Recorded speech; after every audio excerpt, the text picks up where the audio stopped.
In this video, I'm gonna do a quick overview of pec minor. I'm going to explain its origin, insertion, function, and important anatomical relationship. This is pec minor. Where's origin? Origin is here. There are rib cage. That's rib 3, 4, rib 5. Rib 3, 4, 5. Okay, this is origin. Insertion is here. This is coracoid process. Okay, coracoid process is part of scapula. Okay, this is very important to know. Ribcage and scapula. That is why pec minor has something to do with scapular movement and breathing. Now let me talk about its function. There are three main functions about pec minor. First one is scapular depression. Okay, depression and downward rotation.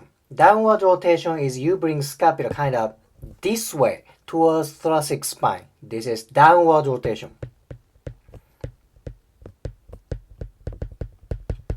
Okay, downward rotation. Next one, let me change angle of picture. Next one, third major movement is scapular abduction.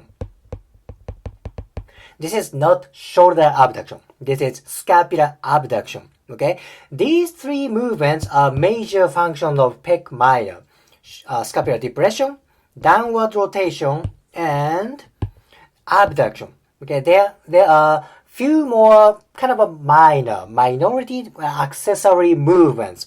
Next one is internal rotation. Internal rotation of scapula. Okay, this is not shoulder internal rotation. Scapular internal rotation. Next one is anterior tilt of scapula. Anterior tilt. It's not pelvic anterior tilt. Scapular anterior tilt.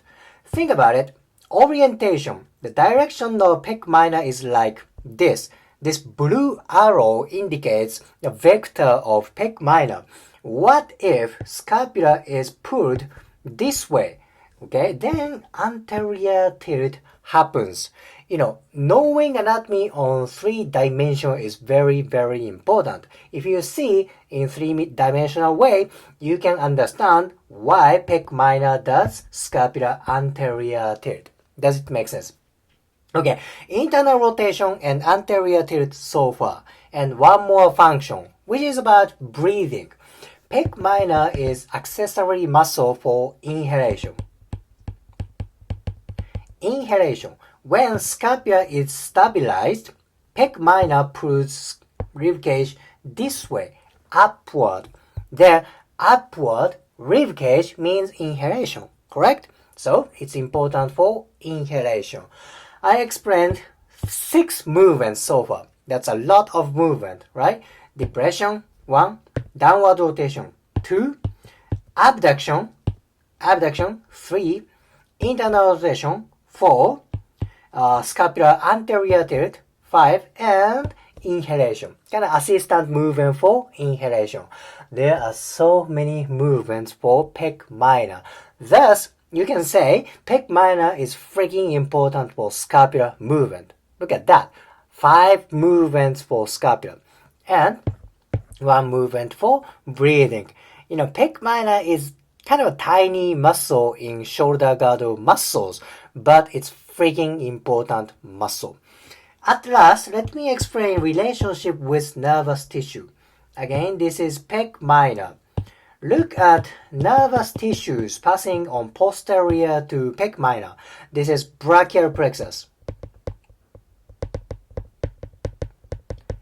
Brachial plexus is bundle of nerve that sends nervous tissue to chest, axilla, shoulder, upper arm, elbow, wrist, and all the way down to tips of fingers. Thus, this is very important nervous tissue. Again, brachial plexus runs posterior from pec minor. Look at that. This is a relationship. What happens if pec minor gets tight? That may create impingement for brachial plexus.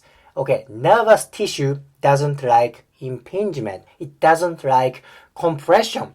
Now what if this place is aggravated? That can be one cause for numbness and pain around shoulder, axilla, upper arm, and related area. Oh my gosh, pec minor. I cannot emphasize enough. This is very important place for upper extremity. If you liked today's video, please hit the like button, comment, and subscribe. See you next video.